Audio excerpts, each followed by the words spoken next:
The last couple of years, I think the program's had a ton of growth, both in terms of like our team's culture, but also just in like the college squash rankings. And our sophomore year, we won the Chafee Cup, which is the E division at nationals. So we came in 4th last year in the D division, and our kind of goal and expectation this year is to really compete to try and win the division title.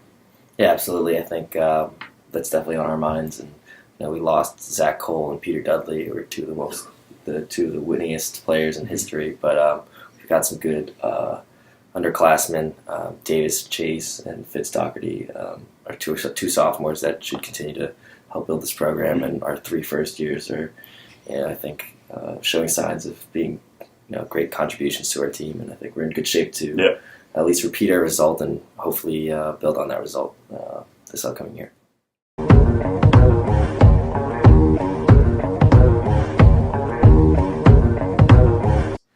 Yeah. It's for us, it's really about just setting the expectation early and leading by example. And I think one thing we talk about a lot is that we practice so much in season that the squash ability and the skill will come. But that first off season is just such a great opportunity to get in the weight room, to work with Corey, and SAQ and stuff. And I think what we're looking for more than just squash ability in the beginning is just work ethic and just passion from the first years. And they lived up to the expectation. So all 3 of them, Aaron, Kyle, and Alden, have really just kind of impressed us with their ability to show up every day and just kind of get to work. It's definitely had us excited, and they're also very good at squash, but it's just that level of passion right off the bat was super exciting for us as captains.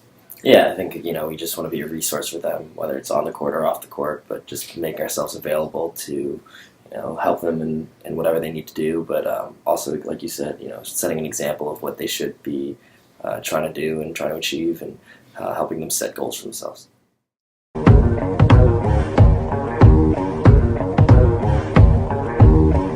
Yeah. I think we have January 29th? I think so. It's Pioneer Valley. Yeah. The actual date, I don't know. It's Saturday, though. We play Wesleyan in the kind of early afternoon and Colby later in the afternoon. And, we beat Wesleyan for, I think, the first time in at least 5 years, maybe ever last year. So that was a huge win for us. It's always fun competing against NESCACs.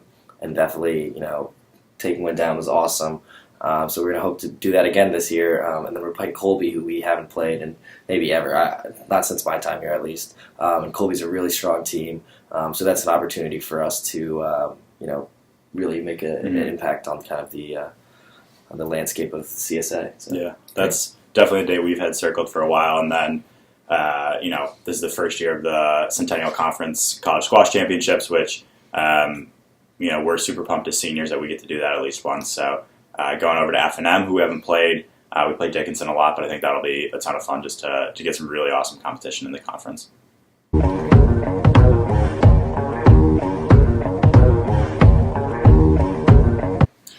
Yeah, I think for us it's just been such a way to grow as players, as teammates, and as leaders on and off the court. And just you spend a lot of time with the team, so you kind of have to like them, and it's been awesome just to have such a great group for all 4 years. The senior class when we were first years, I think, just made such a mark on us that it really inspired us to work hard and to kind of try to get to where those leaders were when we became seniors. And just I think legacy, I think we both want to leave is just a full commitment to the program and doing everything you possibly can to be in the best shape, the best player you can be.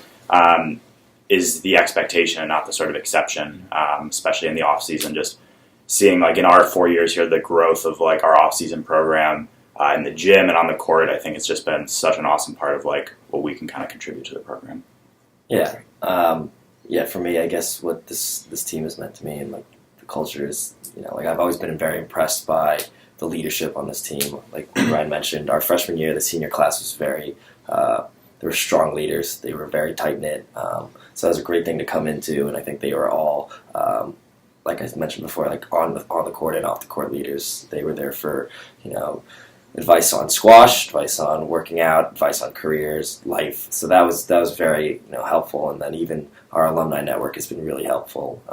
This past summer, I spent my summer with one of our alums who's 7 years older than me, and he helped me get a job, and that was really awesome. How someone that I've never went to school with was so willing to be there and support me. So I think that's something that's really stuck with me, is how tight knit our community is in terms of Haverford squash, and in terms of leaving a legacy. I think we're at this point where Ryan and I are realizing that these younger players are very good. We keep every single year we find ourselves getting pushed down by some of the young guns, and that's awesome.